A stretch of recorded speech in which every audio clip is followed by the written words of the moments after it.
Bueno, muy buenas tardes. Quiero, antes de iniciar la exposición, darle las gracias a los compañeros de la Sociedad Mutualista Bautista Banchowen y a los estudiantes de los centros de estudiantes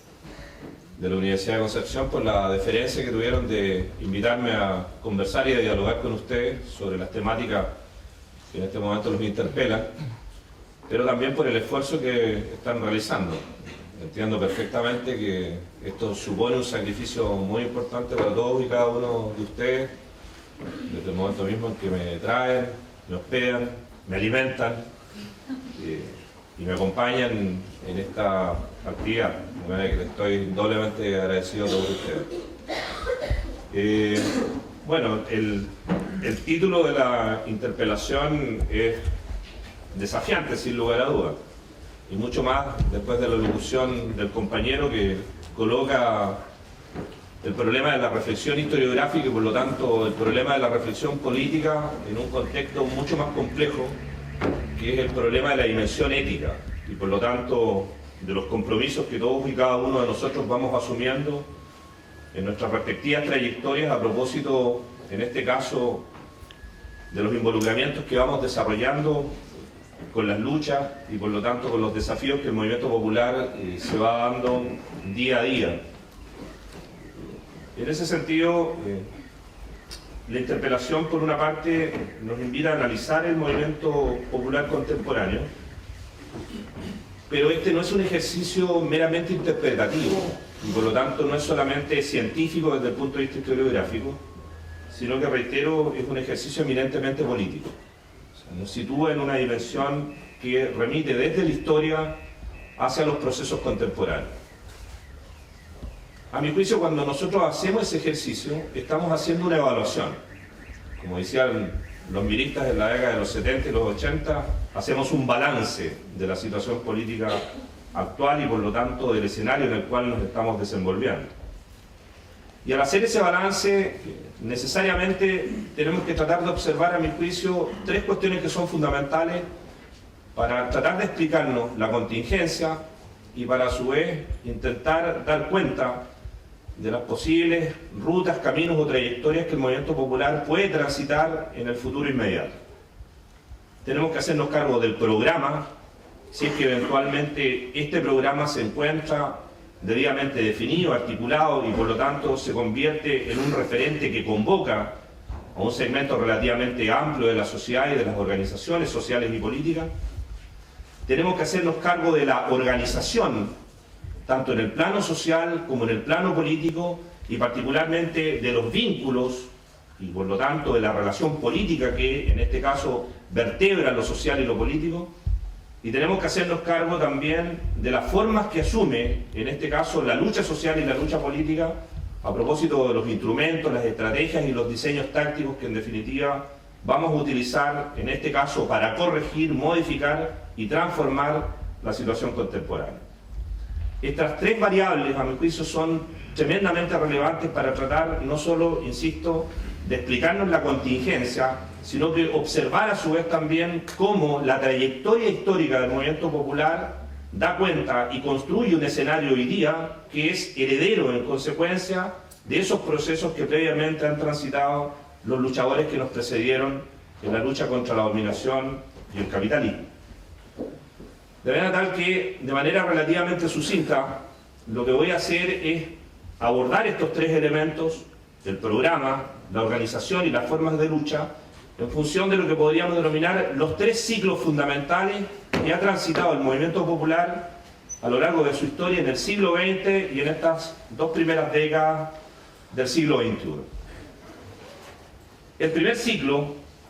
que es el ciclo formativo, arranca hacia la década de 1880 y concluye en torno a la década de 1920. El segundo ciclo, que podríamos denominar el ciclo intrainstitucional, se origina precisamente hacia comienzos de la década de los 20 y cierra su etapa histórica con el golpe de Estado de septiembre de 1973. Y el tercer ciclo, quizás el más complejo y en cierta forma el que nos interpela de manera más directa, es el que se inaugura precisamente con la refundación capitalista dirigida, en este caso, por la dictadura militar a partir de septiembre del 73 y que se extiende de una u otra manera hasta el día de hoy. Como suele ocurrir en los procesos históricos, es posible efectivamente observar una tendencia general que remite en este caso en particular a un acumulado de experiencias que el movimiento popular ha logrado construir y que se han configurado en definitiva como su acervo histórico, es decir, como su aprendizaje histórico, y que por lo tanto se expresa y se manifiesta como un continuum que sigue teniendo o sigue ejerciendo una gran influencia hasta el día de hoy.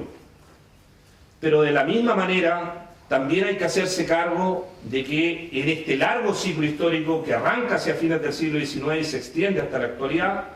la sociedad ha cambiado, la estructura económica ha cambiado, las características de la fuerza de trabajo se han modificado y por lo tanto los soportes de carácter simbólico y cultural se han transformado junto con ella, es decir, junto con la estructura material.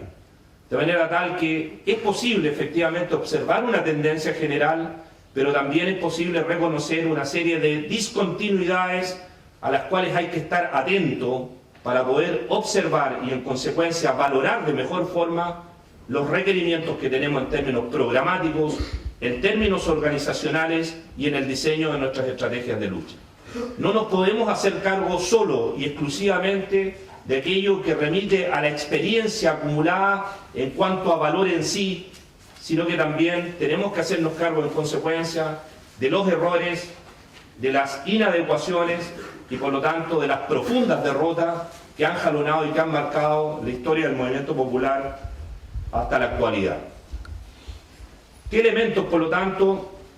podemos enfatizar a propósito de este primer ciclo al que hacíamos referencia y que me parece que es fundamental abordar en cuanto a que precisamente instala ciertas condiciones fundamentales que luego se proyectan de manera importante en la historia del movimiento popular chileno? El ciclo que va de 1880 a 1920. Hay básicamente, a mi juicio, tres cuestiones que es importante destacar. En primer lugar, el contexto en que este proceso constitutivo se produce. Se produce en la fase que se conoce de modernización capitalista. Y esta fase de modernización capitalista tiene rasgos que son particulares. Remiten a la forma específica en cómo se construye en Chile lo que la historiografía denominó en su momento el régimen de capitalismo dependiente, que de una u otra manera afectó en primer lugar y de manera fundamental a la economía salitrera y posteriormente al régimen económico cuprífero, es decir, a la minería como bisagra fundamental desde el punto de vista de la introducción y de la extensión de las relaciones capitalistas de producción. Pero que luego remite a su vez también y se proyecta desde fines del siglo XIX hacia el sector industrial, que va a ser junto con la minería el punto de partida desde el cual se van a construir y a extender las relaciones capitalistas de producción. Y esto a su vez remite a dos fenómenos que a mi juicio son de gran relevancia. Remite en primer lugar al surgimiento y formación del proletariado como un nuevo actor social que desde el mundo minero y desde el mundo industrial se proyecta políticamente hacia la sociedad.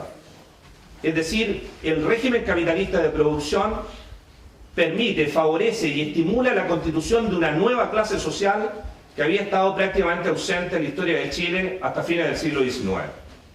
El proletariado, en ese sentido, es el resultado del proceso de modernización económico que se comienza a vivir en el país a partir de este periodo. Pero además, y en ese mismo contexto, y este es otro elemento que a mi juicio es clave para entender la dinámica del proceso político chileno, se produce lo que se conoce como la expansión de la frontera económica, tanto hacia el norte salitrero, Tarapacá y Antofagasta, como hacia la zona sur austral, a través de la incorporación de los territorios de la Araucanía, de Yanquihue y Valdivia, y posteriormente de Aysén y de Magallanes, a partir de lo cual podemos reconocer ya el desarrollo de un capitalismo agrario sobre la base de la constitución de la gran propiedad estanciera, en este caso en particular. Pero ese proceso, a su vez también el de la expansión sobre el norte y sobre el sur del territorio nacional, está acompañado de un despliegue del aparato público, es decir, del Estado, que no solamente se lleva a cabo a través de los dispositivos militares, sino que a través también de la burocracia funcionaria o de la burocracia pública. el aparato burocrático del Estado, la escuela, el ejército, la policía, la sanidad, etc. Lo que supone, a su vez, también el surgimiento de un nuevo actor social que va a acompañar al proletariado en el proceso de transformación del régimen político hasta ese momento existente. Me estoy refiriendo en este caso en particular al ascenso e instalación en el escenario político de las clases medias o de las capas medias de la sociedad que surgen y se desarrollan precisamente al calor y al amparo de la expansión del aparato del Estado. De manera tal que a fines del siglo XIX y comienzo del siglo XX tenemos a dos nuevos actores sociales y políticos constituidos en el escenario público del país, que son el proletariado y las capas medias, que se vertebran, se articulan asociativamente. Las mancomunales obreras, las sociedades en resistencias, las estructuras y corporaciones gremiales de las clases medias, que desafían al Estado oligárquico construido a comienzos del siglo XIX en función de dos demandas fundamentales. En el caso del proletariado, las demandas económicas y sociales, y en el caso de las capas medias, las demandas político-institucionales. El régimen oligárquico, es decir, el régimen construido por las élites hacendales y mercantiles, es incapaz de desarrollar una voluntad política que resuelva precisamente esas tensiones y esas contradicciones. Su única respuesta desde el punto de vista político es la represión. Y ahí están las matanzas obreras que nosotros podemos observar y reconocer, especialmente a fines del siglo XIX y comienzos del siglo XX, siendo quizás la más emblemática la matanza de la Escuela Santa María de Iquique en diciembre de 1907. El Estado oligárquico no tiene una respuesta política para enfrentar el ascenso, la demanda y la protesta popular, y su única respuesta en este momento es la represión. De manera tal que el resultado de ese enfrentamiento social entre los nuevos actores que se constituyen y las élites oligárquicas que resisten el cambio es indefectiblemente la crisis del régimen oligárquico, crisis que se precipita hacia comienzos de la década de 1920 y que supone un relevo en la administración del aparato del Estado. Es decir, las oligarquías se ven, utilizando un lenguaje contemporáneo, desalojadas de la estructura del gobierno y desplazadas a lo que podríamos denominar como sus refugios naturales, el Parlamento, los poderes locales, las estructuras judiciales, mientras que en la administración del Estado a través del gobierno, las clases medias, apoyadas o respaldadas en la movilización popular del proletariado, redefinen, reorganizan, en este caso, la institucionalidad política. En ese sentido, las formas de organización que el movimiento popular se dio a sí mismo en esta fase temprana de articulación son fundamentalmente autónomas, es decir, independientes del Estado, independientes de las élites patronales e independientes de todo tutelaje desde el punto de vista clientelar mirado en términos políticos. La clase obrera se da a sí mismo una organización independiente que expresa los intereses y la voluntad de lucha y de cambio de la clase trabajadora. En ese escenario, el vínculo que establece con lo político media, es decir, se construye a través de la organización social, la Federación Obrera de Chile, fundada en 1909, y a través del Partido de Vanguardia,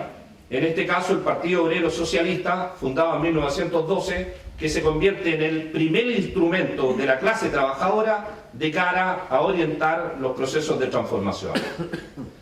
Pero no es solamente un problema de organización, es decir, de qué manera lo social y lo político se articulan y se vertebran, sino que también es un problema de programa, es decir, cuál es el horizonte de la transformación social que este movimiento popular, bajo la conducción obrera, se da en términos de lucha y proceso revolucionario.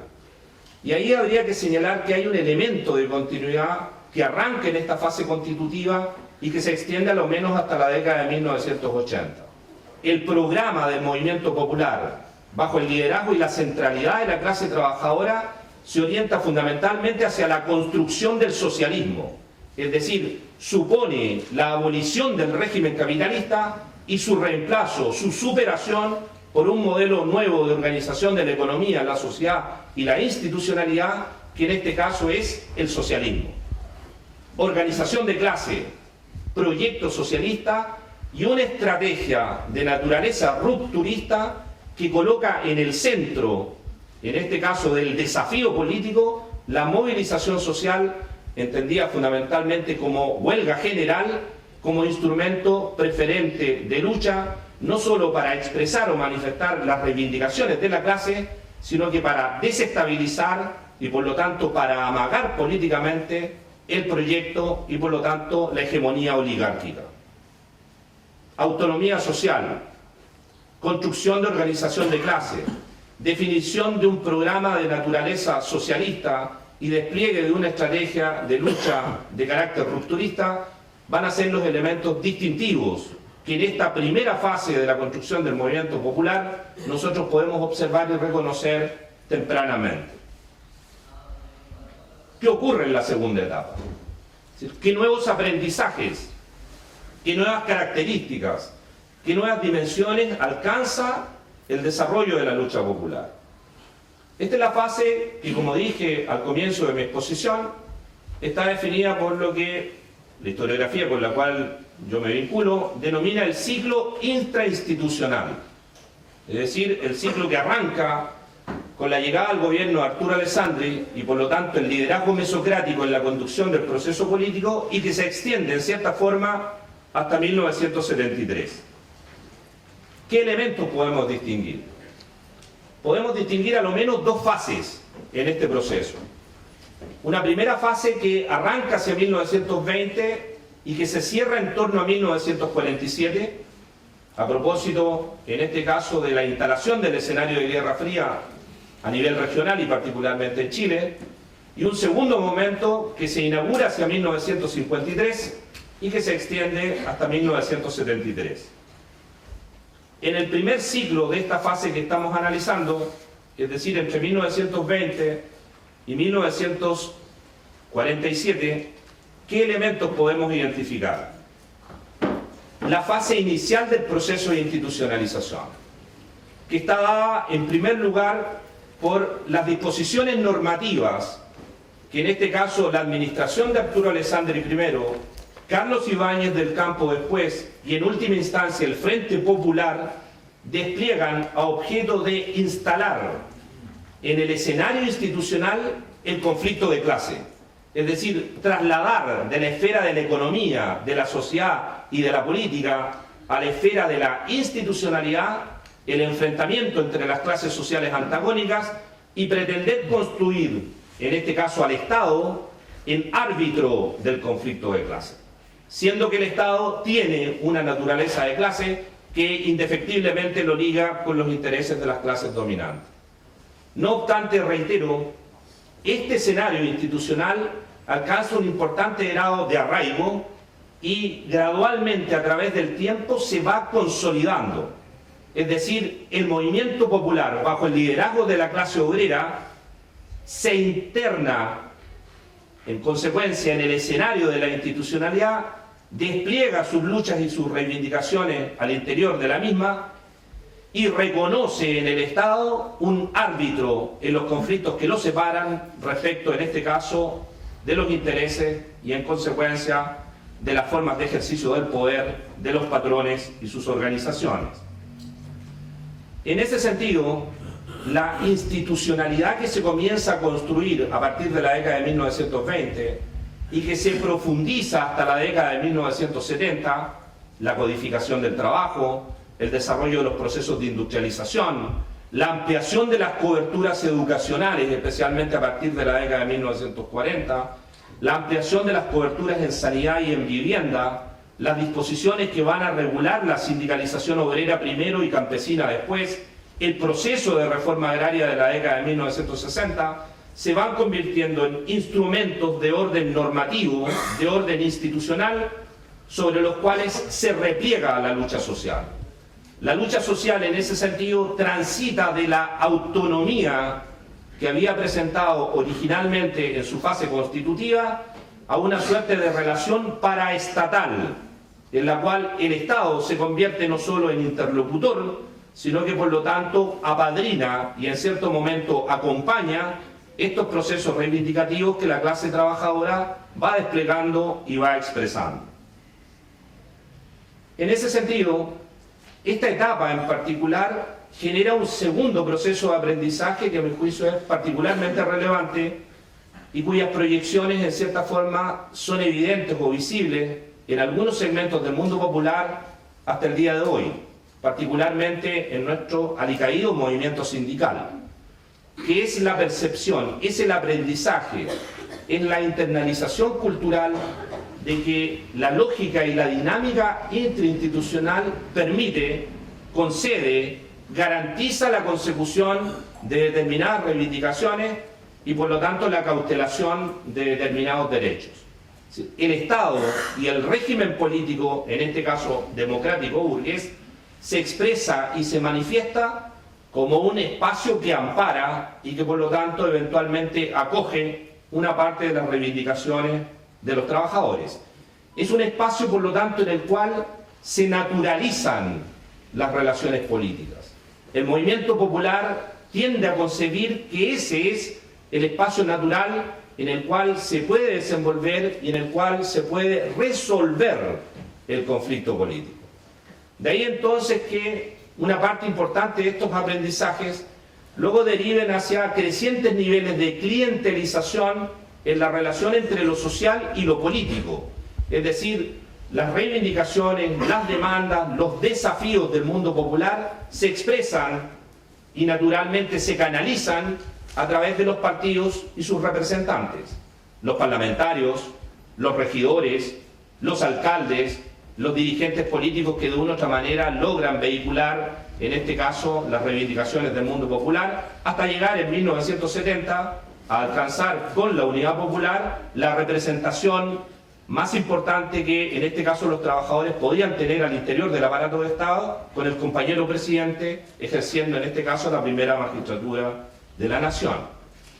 Lo que se consolida por lo tanto en esta fase es lo que podríamos denominar como el ejercicio de mediación clientelizada, en la cual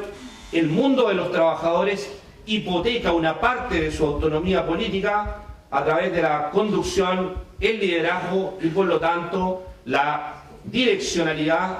que le asigna en este caso en particular el referente político a la lucha de los trabajadores. Pero aquí hay un segundo problema que es de gran incidencia o de gran relevancia. El proceso que se inaugura hacia la década de 1930 es un proceso que no solamente instala al movimiento popular dentro de los vericuetos o de la maraña del sistema institucional, sino que es a su vez también una readecuación de la plataforma programática que previamente habíamos enunciado. La lucha por el socialismo se mediatiza, en cuanto que la caracterización del escenario político cambia. La sociedad chilena, junto con la sociedad latinoamericana, diagnóstico de la época, es una sociedad feudal, no es una sociedad capitalista. Y en cuanto no es sociedad capitalista, y en cuanto predomina un enfoque etapista de la historia, es necesario acceder primero a la fase capitalista antes de pretender proyectar la construcción del socialismo. De manera que el programa revolucionario que originalmente se plantea como desafío la abolición del capitalismo para acceder al socialismo se mediatiza en función de las tareas políticas necesarias para llevar a cabo la revolución democrático-burguesa que nos permita luego transitar al capitalismo y a través del capitalismo generar las condiciones para acceder en un futuro incierto e indefinido al socialismo. En consecuencia,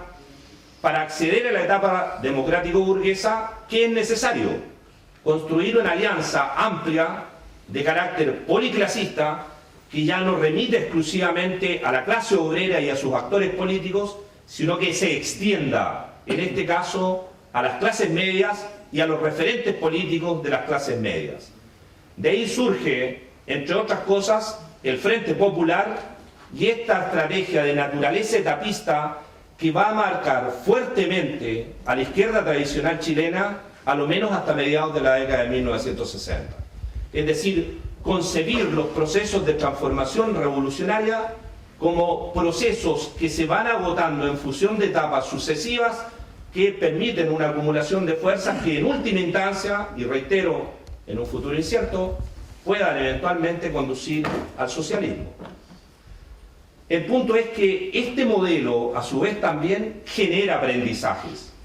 construye representaciones simbólicas, ancla en la cultura popular. El mundo popular tiende a pensar que este es el proceso, que este es el modelo, que esta es la forma en cómo se van construyendo las condiciones políticas para avanzar desde la democracia hacia una mayor ampliación de las libertades económicas, sociales y políticas que en alguna ocasión habrán de conducir a la construcción del socialismo.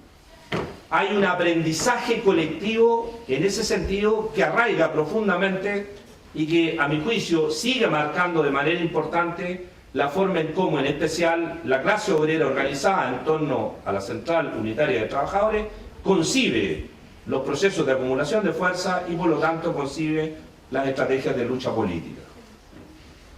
La segunda fase de este ciclo, que arranca a partir de 1953 y se extiende hasta 1973, es una fase más acelerada, es una fase de mayor agudización de los conflictos y de los enfrentamientos de clase, pero que no modifica sustantivamente la dinámica que acabamos de establecer. Es decir, el campo popular y particularmente la clase obrera organizada, sus organizaciones sociales y sus organizaciones políticas reafirman, especialmente a partir de 1953, cuando se funda la CUT, la Central Única de Trabajadores, y a partir de 1956, cuando se funda el FRAP, el Frente de Acción Popular, que vehicula en un programa político compartido a comunistas y socialistas, vuelve a redefinir una estrategia clasista, es decir, un proyecto de la clase trabajadora que vuelve a adquirir, en este caso, la denominación de construcción del socialismo. Es decir, es un proyecto que vuelve a orientarse a la construcción de una sociedad diferente a aquella en ese momento vigente, es decir, una sociedad capitalista con una forma política de carácter democrático burgués. Pero no abandona la estrategia política intrainstitucional con la cual se había venido construyendo desde la década de 1920. El camino que se sanciona en 1958, en 1964 y nuevamente en 1970 es precisamente el de la construcción de un movimiento popular bajo liderazgo obrero que transita hacia el socialismo, pero sobre la base del reconocimiento, el respeto y la instalación de ese movimiento social al interior del entramado institucional propio del régimen democrático burgués. No se pretende, ni se intenta, ni es la demanda desde el punto de vista estratégico, transitar por los caminos de la insurrección armada al estilo del modelo bolchevique de 1917, ni al estilo de la organización de guerrillas, tal y como se había comenzado a desarrollar después de la Revolución Cubana en una parte importante de América Latina. De ahí entonces que la gran disyuntiva del movimiento popular entre 1970 y 1973 fue haber tenido un movimiento social y político fuertemente cohesionado en torno a una identidad de clase en la cual la identidad obrera es hegemónica desde el punto de vista de la construcción, en este caso del sujeto revolucionario, haber logrado definir un horizonte programático que colocaba como meta del movimiento la construcción del socialismo, pero a su vez haber definido una estrategia política que privilegió y que prácticamente constituyó en excluyente el tránsito a ese proyecto por la vía de la institucionalidad. El desarme, en ese sentido, del movimiento popular hacia 1973, en el plano político, en el plano organizacional y en el plano militar, es la explicación que nos permite reconocer las falencias, las debilidades y por extensión la derrota del proyecto político encarnado por la Unidad Popular hacia 1973. El proyecto no maduró en una vocación de poder que neutralizara y que por lo tanto permitiera avanzar efectivamente hacia la construcción del socialismo. Más allá de que algunos referentes, en particular como el MIR o algunos cuadros dentro de la estructura del Partido Socialista, anunciaran la necesidad de preparar las condiciones para lo que indefectiblemente debía producirse en un contexto de máxima polarización u agudización de los enfrentamientos sociales. El ciclo que se cierra en consecuencia hacia 1973 es un ciclo que vuelve a relevar el importante arraigo que la identidad de clase ha venido alcanzando, el importante nivel de desarrollo que la organización social y política viene teniendo,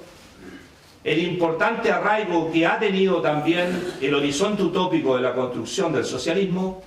pero demuestra a su vez también las profundas precariedades o falencias que los diseños estratégicos construyen, en este caso desde la organización social y política del movimiento popular, de cara a las transformaciones que se pretendían llevar a cabo. La derrota de 1973, en consecuencia, no es solo la derrota, como se dijo en su momento, del reformismo, sino que es una derrota profunda del campo popular desde el punto de vista de sus horizontes de transformación que se habían venido configurando desde fines del siglo XIX. El último ciclo, por lo tanto, el ciclo que se inaugura hacia 1973 y que se extiende en cierta forma hasta la actualidad, es un ciclo que posee a lo menos dos fases. La fase refundacional, que es la que protagoniza fundamentalmente la dictadura militar, y la fase de continuidad, que es la que han venido administrando hasta el día de hoy los sucesivos gobiernos civiles que han gobernado el país. En la primera fase, la refundación de la sociedad chilena no opera única y exclusivamente en el campo de lo que podríamos denominar en sentido clásico las relaciones sociales de producción. Ahí hay un cambio que es relevante, sin lugar a duda. El viejo modelo sustitutivo de importaciones que los gobiernos radicales habían instalado y que habían proyectado institucionalmente desde fines de la década de 1930, es declarado obsoleto por las nuevas autoridades políticas. Y la economía chilena efectivamente se abre al mercado, en este caso, y liquida bajo esa lógica todo el régimen o el sistema industrial construido en el país hasta ese momento. Pero este clivaje, reitero, no es solamente económico. Hay una profunda transformación social derivada precisamente de este cambio que opera en la estructura. Y esta transformación social afecta fundamentalmente a esto que había sido quizás el patrimonio social y político más importante del campo popular, la identidad de clase. Es decir, lo que se va a resentir a través del largo ciclo dictatorial es precisamente esta identidad de clase en torno a la cual se construye históricamente el sujeto revolucionario, el sujeto que porta el cambio revolucionario. El proletariado, en consecuencia, como actor social, como actor político, como imaginario cultural, se resiente, se debilita, pierde terreno. Y junto con él, las organizaciones sociales y políticas que lo acompañan. Y esto, reitero, no es solo el resultado de la ofensiva represiva fundada en la doctrina de la seguridad nacional y en la estrategia de la contrainsurgencia, sino que es resultado fundamentalmente de los cambios económicos, sociales y culturales que se precipitan entre 1973 y 1982. Hay una profunda reingeniería social al interior de este país, cuyo correlato desde el punto de vista institucional es la Constitución Política de 1980, que reafirma, desde el punto de vista político, estos cambios que están operando en la sociedad. De manera tal que, cuando se reinaugura el ciclo de la protesta popular, hacia 1983, tenemos a un movimiento obrero fuertemente debilitado,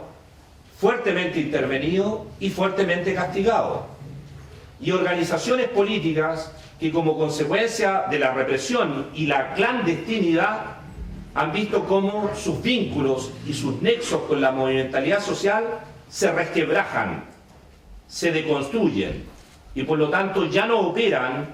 con los mismos niveles de afiatamiento y por lo tanto de fluidez que habían tenido previamente. Estos aprendizajes intrainstitucionales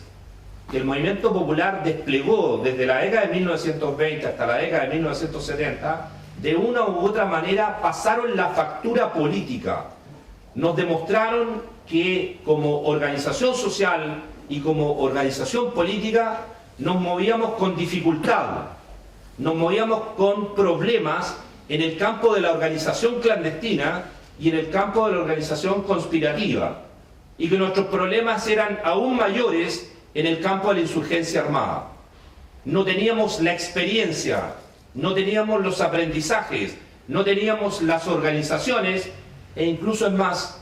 en la gran mayoría de los actores que protagonizan estos procesos, yo creo que además no teníamos ni siquiera todas las voluntades. Hay, en consecuencia, en el despertar de la movimentalidad social, hacia comienzos de la década de 1980, una serie de déficits que no nos permitieron capitalizar la ira, y en este caso la movilización popular que se desencadena a partir de 1983, como capital político en condiciones de reconstruir y por lo tanto volver a proyectar una autonomía popular de clase y revolucionaria. El problema en consecuencia de la transición a la democracia no está dado necesariamente por esta lectura que asocia la salida al proceso político a la traición de aquellos que optaron por el camino, en este caso, de la negociación y por lo tanto hipotecando los ideales que previamente habían sustentado, sino que tiene que ver más bien con las debilidades propias de la construcción histórica del movimiento popular y de la construcción histórica del proyecto revolucionario conducente, en este caso, hacia la salida a la dictadura por la vía de la construcción de un proyecto de naturaleza socialista. Y en este punto hay un elemento que en mi juicio es clave para entender el proceso y que de una u otra manera sigue proyectándose fuertemente hasta el día de hoy. Desde comienzos del siglo XX, el movimiento popular en Chile, bajo la centralidad de la clase obrera, se vertebró en el nexo que se construía entre lo social y lo político, a través de la organización social por una parte, la FOCH, la Confederación de Trabajadores de Chile, la CUT en su momento, y la organización política de los trabajadores, el POS, el Partido Comunista, el Partido Socialista a partir de 1933, el MIR a partir de 1965. El vínculo entre lo social y lo político es un vínculo muy estrecho, que se da en la condición de la militancia. La militancia social no es distinta a la militancia política. Lo social y lo político se unen en la base a través de la militancia del sujeto revolucionario. El gran mérito de la represión política de la dictadura militar en el ciclo breve del 73 al 75 fue precisamente amputar esa relación. Si ustedes observan el informe de la Comisión Nacional de Verdad y Reconciliación del año 1991, el grueso de las personas asesinadas en este ciclo del 73 al 75 no son los dirigentes más importantes de la Unidad Popular, ni son tampoco el pueblo llano en la base del movimiento popular. El grueso de la victimización apunta directamente en una suerte de profilaxis política a dirigentes estudiantiles, dirigentes barriales o vecinales, dirigentes obreros, dirigentes campesinos. es decir, al vínculo, al nexo que media la relación en términos de militancia entre lo social y lo político. Y no solamente se interrumpe el nexo orgánico, sino que el efecto de la represión sobre estos liderazgos intermedios genera un aprendizaje político que es el que identifica el terrorismo de Estado en Chile. El terrorismo de Estado en Chile no es el de Guatemala, con cerca de 90.000 cifras de personas asesinadas por las dictaduras militares de la época. Ni es el genocidio argentino, de aproximadamente 35.000 víctimas durante la denominada Guerra Sucia. Ni es la guerra civil en el Perú, con aproximadamente 25.000 muertos durante la administración de Fujimori. Las cifras de la victimización en Chile son ostensiblemente menores, no más de 5.000 personas, de acuerdo con el informe de la Comisión Nacional de Verdad y Reconciliación. Pero el efecto político del terrorismo de Estado remite, en este caso en particular, a que los sujetos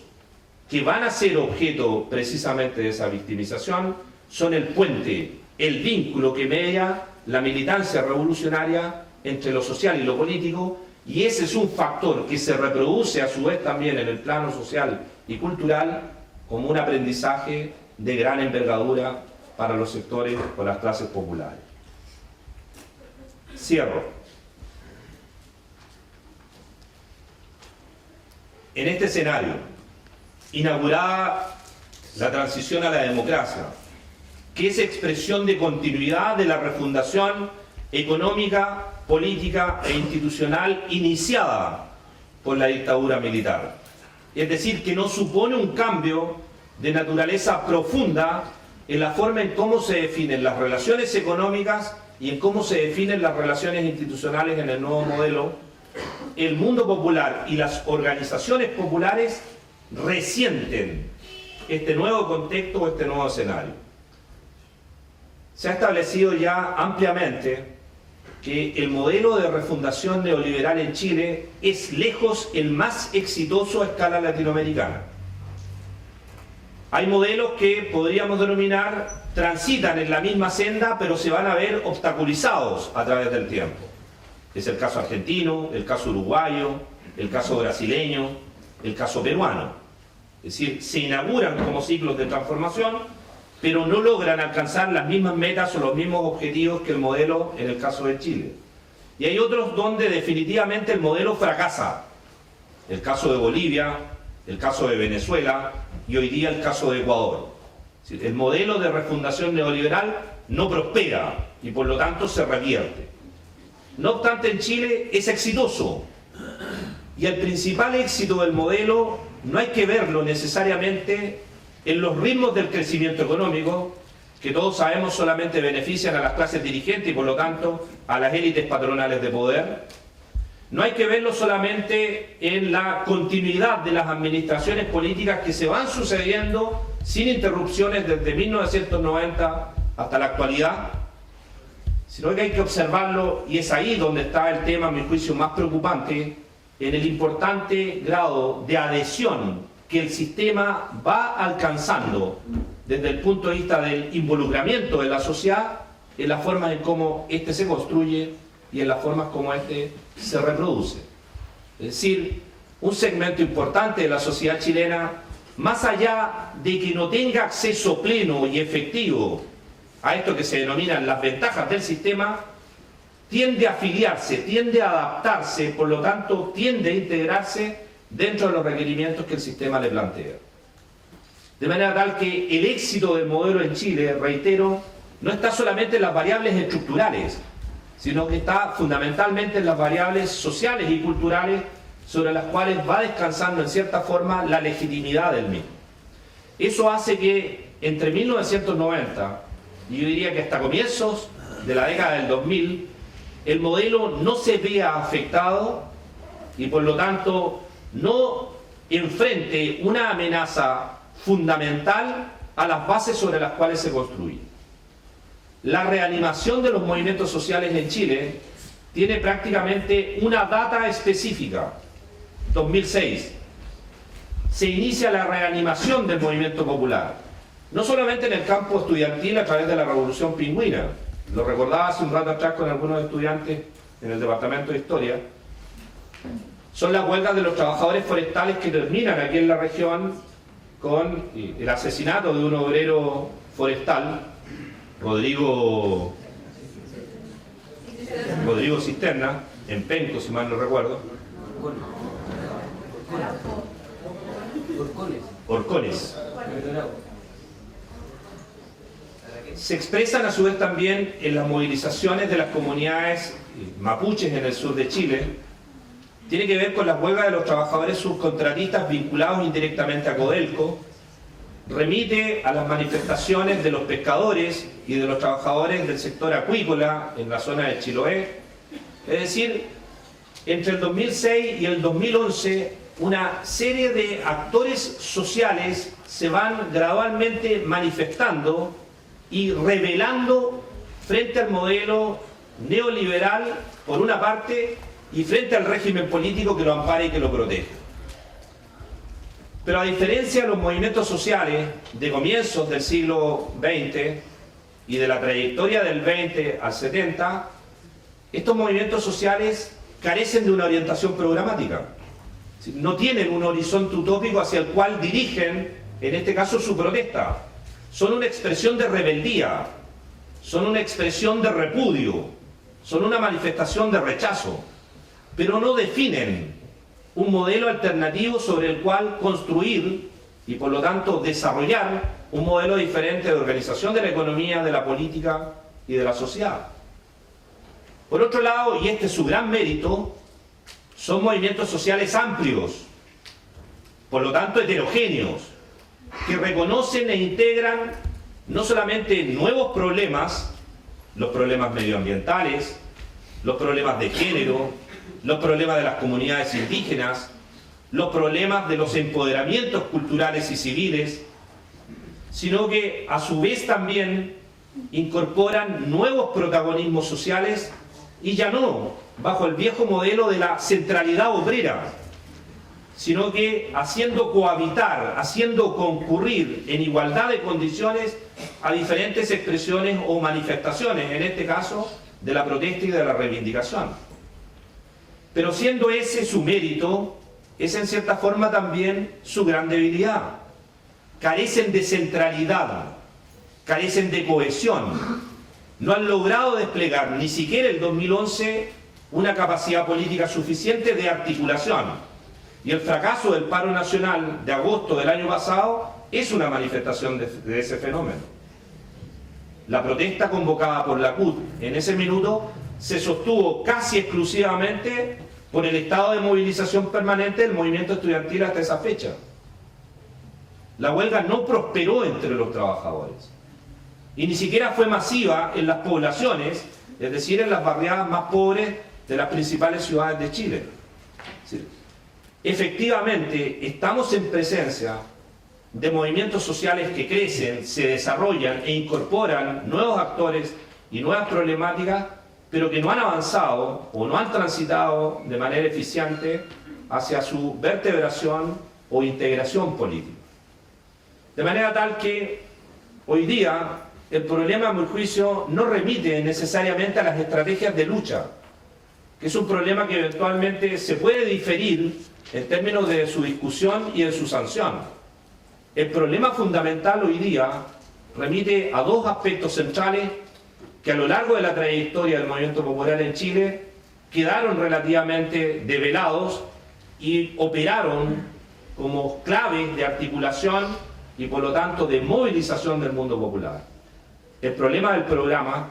y el problema de la organización política. Sin un programa que oriente las luchas sociales y las luchas políticas del campo popular, difícilmente vamos a poder construir una alternativa que seduzca y reencante nuevamente a las amplias masas del mundo popular. Es indispensable, es fundamental construir una plataforma programática que reúna y que en cierta forma cohesione los esfuerzos colectivos del movimiento popular de cara al desarrollo de un proceso de naturaleza revolucionaria. Pero para ese efecto, a su vez, es imprescindible construir organización política. ¿Reproduciendo acaso las organizaciones políticas de los siglos anteriores? No necesariamente. Parte importante de las experiencias acumuladas hasta el momento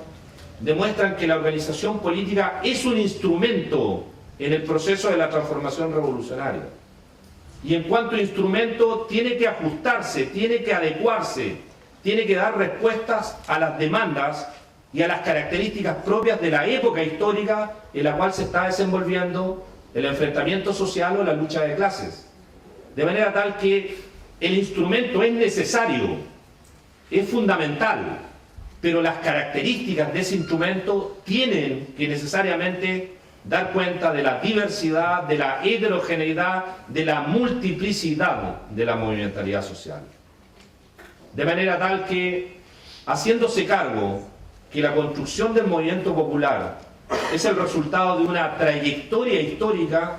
es fundamental hoy día que los actores que están protagonizando la revuelta y la protesta anticapitalista se den a sí mismos a su vez también la tarea de construir colectivamente el programa y el instrumento del futuro proceso revolucionario. Gracias.